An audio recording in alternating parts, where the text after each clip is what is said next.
guest starred on Seinfeld. Now you can see her in the CBS series The New Adventures of Old Christine. Please welcome Julia Louis-Dreyfus.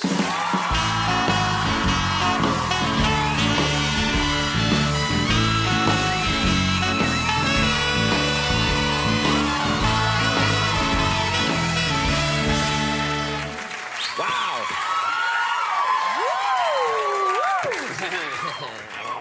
You look fantastic. Thank you. You're beautiful. Well, how kind of you. I feel good. I just had some funky sex with Abe Lincoln back there.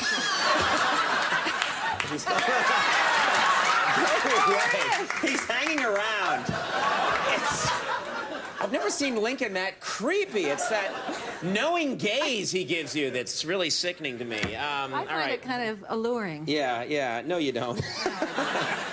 Thank you so much for being here. I know you you flew a long way to be out here in New York City. Yes, I did. I flew a long way, and I flew on American Airlines. Good airline. It's marvelous. Yeah. And I have to tell you something. You know, when I fly, I like to have an understanding with the person that I'm sitting next to if I don't know them, which is that we're going to pretend like the other one doesn't exist.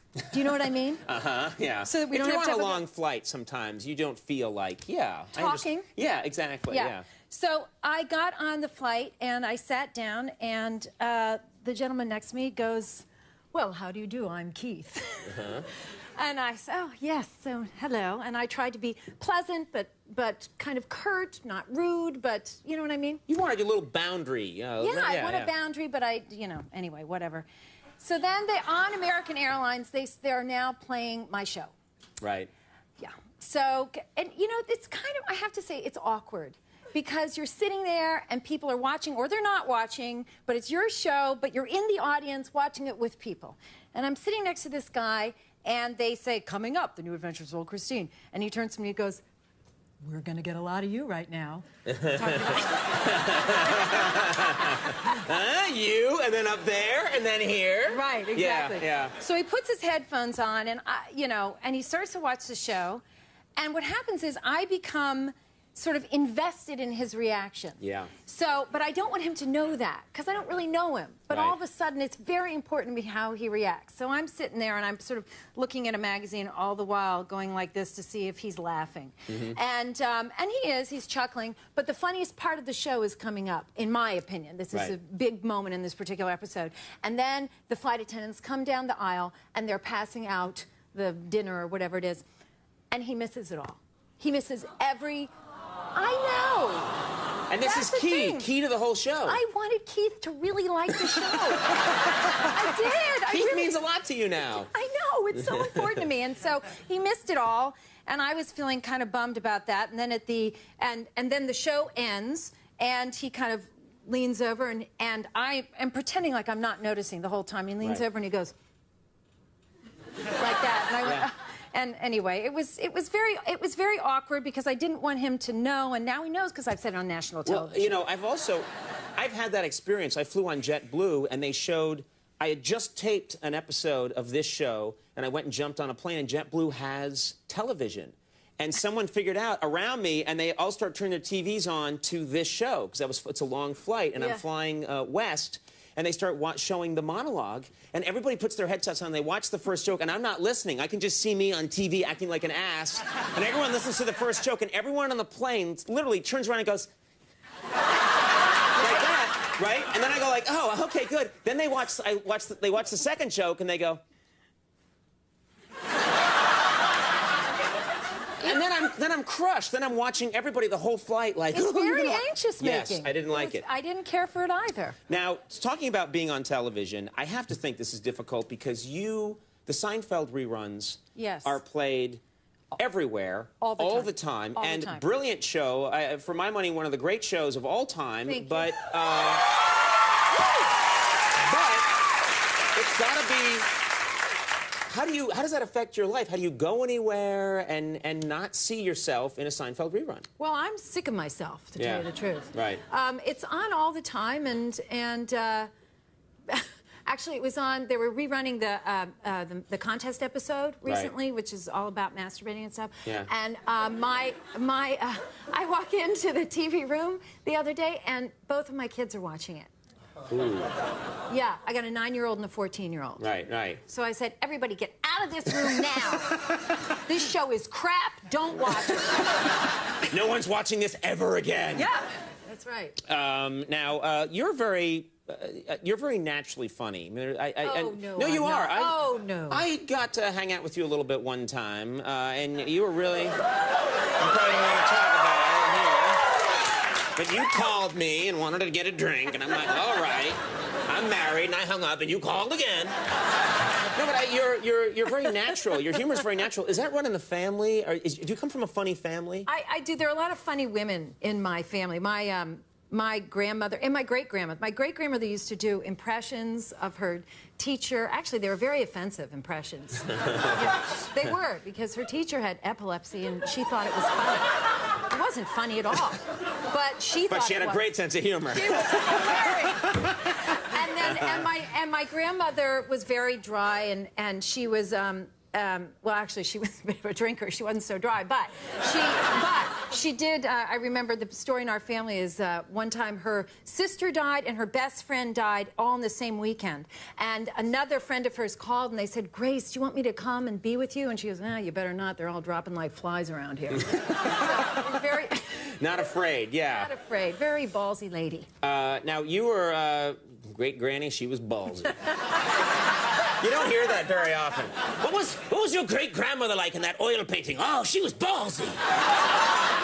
It's true, though. She was a ballsy old broad. Now, you're going to take a vacation soon, aren't you? Yes, I'm going to the Galapagos Islands. I've never been to the Galapagos Islands. Yes, off of Ecuador. Wow, that'll be fun. That will be fun, although we have to live on a boat. I've been to the Galapagos before. We live on a boat for a week, and I get very seasick, but that's how good the Galapagos is. I'm willing to go back on the boat again and get seasick for a week because the Galapagos is so awesome. And there are animals on the Galapagos. There are species that don't exist anywhere else. They only live on that little rock. Yeah, that one rock. Yeah. And you just go from island to island, and there are various species on each island, and you can, like, hunt them down and kill them.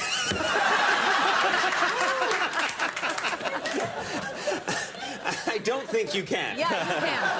What a nice blue-breasted booby. Blam!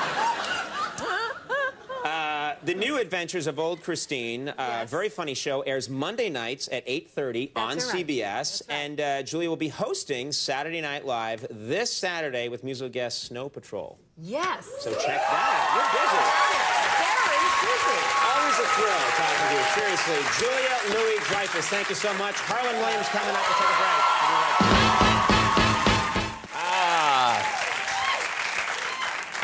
Yeah. You look fantastic. Well, it's my Wilma Flintstone 2003 outfit. Very nice. You look so good yourself. In fact, I noticed you looking at yourself on the monitor during your monologue. Oh my God, there I am again. Don't you look so pretty. So, don't you lean into my shot. Oh, sorry. You just leaned into my shot. Thank you for being here. Well, it's my pleasure. You know, I was thinking this the other day. I was watching. You have this new show, Watching Ellie Nutt. I do. Yeah, and it's well, new show. We had a season. Now we're back for another half season. Exactly. And this show, you show once again because you did it so well on Seinfeld. You show that you have this gift for physical comedy. Oh, how nice of you to well, say it's that. very hard to find people who do it. That's people think, is that some kind of put down? Yeah. No, it's very hard to find people that can do that. Physical comedy is much harder than it looks. Is this something that comes naturally to you? Did you practice? Is it something that... you know, yes, I practice. It comes naturally, sometimes more naturally than I would care to admit. Oh. I mean, you're not intending to do physical comedy. It just comes out that way. No, I consider myself to be a dramatic actress. Yes, exactly. Oh, well, I better check my notes here. I was recently in LA, and I was coming down these stairs of a parking garage, and I was on a cell phone, and these two guys were walking towards me, and I could see that they recognized who I was because they're sort of like, oh, like that. Right. And I sort of, myself. And I walk, bang, right into a pole. But I have to tell you something. It was a really, really hard thing into the pole. Like you walked into it fast, well, you fast, hard, and fell over, okay? Well, these guys witnessed it all, and they started laughing. That's so terrible, because if you were anyone else, it'd be like, oh, my God, miss, are you all right? Right, but it wasn't that. It was them laughing at me, and then I started to, well, it really hurt, so I was kind of trying not to cry. This is terrible, It's a terrible story, and then what I did was I just pretended as if it hadn't happened. Right. And Just denial set in, yeah. Well, I just pretended, I just sort of got up and tried not to cry and pretended as if that just didn't happen. I didn't acknowledge it, and it was grotesque. Right.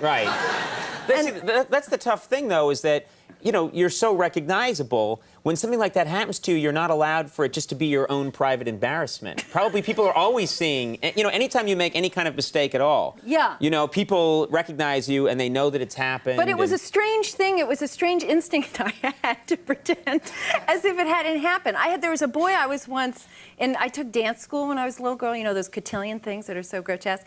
And I was dancing with this boy, and we were sort of twirling around, and all of a sudden he kissed me. It was in 6th grade. And then he pulled back and he went, "Who did that?" Oh, my God. Wait a minute. It had sort of the same flavor. Oh, my God. He's probably a really sick adult now. I know. Committing crimes all over the Pacific Northwest. And then, who did that? That's split personality disorder you just described. Yeah, no kidding. Do people, you know, I was thinking about this today, 'cause in preparation for this interview, I can tell you prepared. I prepare both body and mind for every interview. Yes, you don't even want to know what I do. Right. Well, you keep it private. That's yes, fine. I keep it private. That's my thing. It's my process. But you are so known. I'm curious. People must just think, oh, I know her, and go up to you and start talking to you all the time, just because they know you from TV. Yeah. Well, I mean, you're in their house and stuff, and their little television. So yeah, they do. I was in a restaurant once of this spa place that we were at, and this whole family came and said, "Oh my God, it's you!" and they were incredibly nice, but very sort of ebullient, if I could use an SAT word. Okay. And so you were feverish. I have no idea what you just. Yeah, exactly. I'm ebullient sometimes too. So anyway, so they're very nice. Yeah. La la la. And so later I was in the spa, and so I was going to go take a jacuzzi, and I was in the women's section, and I'm about to walk down to the jacuzzi, so I didn't have any clothes on, and they happened to walk in right at that moment, and they went, "Oh, now we know what you look like naked." Who says that? Crazy people. That's insane. Crazy people. Now we know, and we're getting a police sketch artist. So everyone can know. Yeah. Now, watching Ellie this season, you decided you want to bring in an audience. Yes. And that helped. You like that much better, don't you? I do. I do like it better. I mean, do you like having these guys here? I find...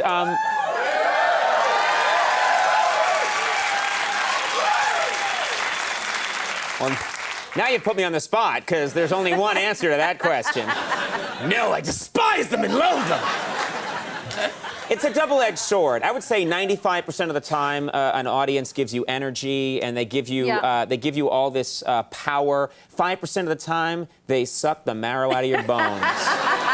And leave you going home sad and depressed. Well, I think for me, you know, we did this all single camera the first season, and which is great because it looks fabulous. It's very filmic and everything. But the truth is, when you're trying to tell a joke, it's really nice to have people there to respond to it, and then you can sort of gauge your performance and everything like that. I've loved it.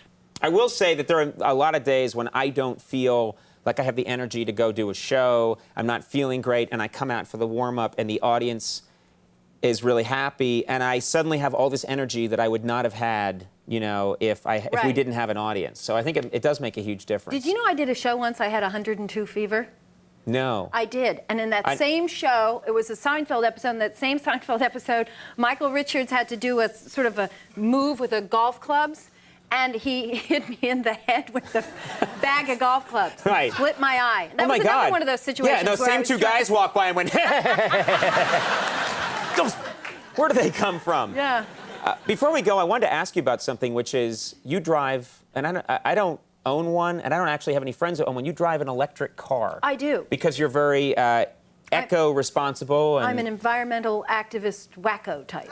Well, I don't think it's wacko. I think it's a very good thing. Tell us, can this thing... No, that's a good thing. People are happy about it. Yeah.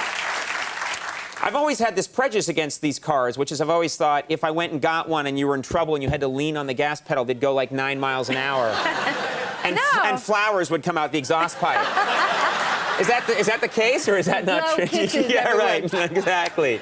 No, it goes fast. I mean, right. Yeah, my husband got a speeding ticket in it. Sure, 85. He's probably bragging to the officer, you know? I was doing 85 in my eco-friendly car. It runs on fertilizer. Yeah, completely. Yeah. No, it's a very cool, fast, fabulous, environmentally correct, not dependent on foreign oil kind of vehicle. This is a good thing. Yeah. People should have more of these. Is They it should. sexy looking? Well, I think it's sexy to make a political decision and I think so, integrate too. it into your life. But Don't you, Conan? I agree. But they've got to start making them look like Lamborghinis. Then every jerk will go out and get one. Yeah, and perhaps they will. When they make it look like Porsches and Lamborghinis, everyone will go get one, and then the world will be a better place. It would be awesome. That's the kind of world I want to live in. Where everyone has a Porsche or a Lamborghini. See, I stand for things. I see that. You're a very profound person. Yeah, I am. Watching Ellie airs Tuesday nights at 9:30 right here on NBC. It does. Thank you so much for being here. Oh, it's my pleasure. Yes, please come back. Julia Louis-Dreyfus, everyone. Donut Loeb coming up. We'll take a break. We'll be right back.